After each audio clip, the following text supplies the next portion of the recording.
Hello बच्चों, let's read the question. The question says a source S of sound and observer O are approaching each other with speed of c by 10. तो एक हमारा sound source है S and एक observer है O जो एक दूसरे के तरफ अप्रोच कर रहा है with the speed of c by 10, where c is the speed of sound और हमें स्पीड ऑफ साउंड c दे रखा है.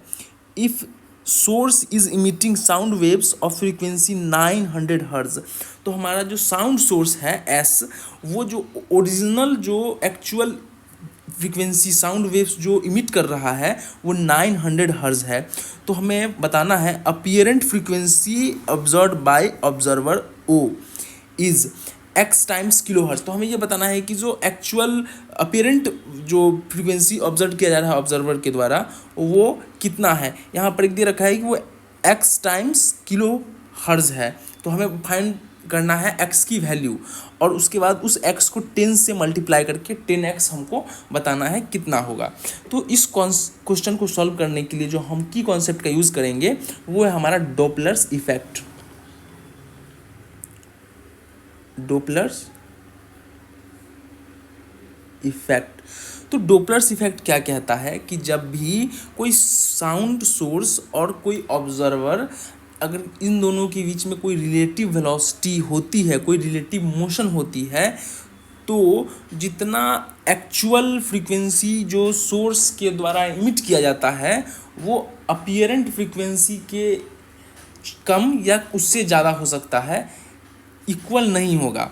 तो इस क्वेश्चन को सॉल्व करने के लिए जो हम फॉर्मूला यूज़ करेंगे, इस कंडीशन में जो हमारा सोर्स है और जो हमारा ऑब्जर्वर है वो एक दूसरे की तरफ अप्रोच कर रहा है, तो इस क्वेश्चन को सॉल्व करने के लिए हम फॉर्मूला यूज़ करेंगे apparent frequency is equal to actual frequency which is F naught into velocity of sound minus velocity of plus velocity of observer upon velocity of sound minus velocity of source. ठीक है. अब इस question में जो भी हमें data दे रखा है वो इस फॉर्मूले में हम पुट करेंगे और सॉल्यूशन फाइंड आउट करेंगे. तो हमें जो यहाँ पर अपीयरेंट फ्रीक्वेंसी जो हमारा ओरिजिनल जो हमारा एक्चुअल फ्रीक्वेंसी दे रखा है सोर्स का वो 900 हर्ज है, तो यहाँ पर 900 लिखेंगे. जो स्पीड ऑफ साउंड दे रखा है वो c दे रखा है और वेलोसिटी ऑफ ऑब्जर्वर हमारा c बाई 10 है. स्पीड ऑफ साउंड हमारा c है माइनस वेलोसिटी ऑफ सोर्स भी हमारा c बाई 10 है. अब इसको सॉल्व कर लेंगे तो apparent frequency is equal to 900 times ये हमारा 10c प्लस c जो कि 11c बाई 10 हो जाएगा, 11c by 10 upon 10c minus c which is 9c upon 10. यहाँ पर 10 से 10 कट जाएगा और c से c कट जाएगा. तो हमारा जो अपीयरेंट फ्रीक्वेंसी निकल के आएगा वो आएगा 900 टाइम्स 11 अपॉन 9.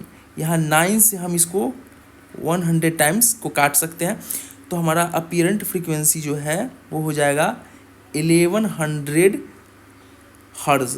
बट यहाँ पर क्वेश्चन में हमें किलो हर्ज में पूछा है, तो हमारा जो यहाँ फाइनल आंसर आ जाएगा अपीयरेंट ये होगा 1.1 किलो हर्ज. इसको 1000 से हम डिवाइड कर दिए इसको. ठीक है.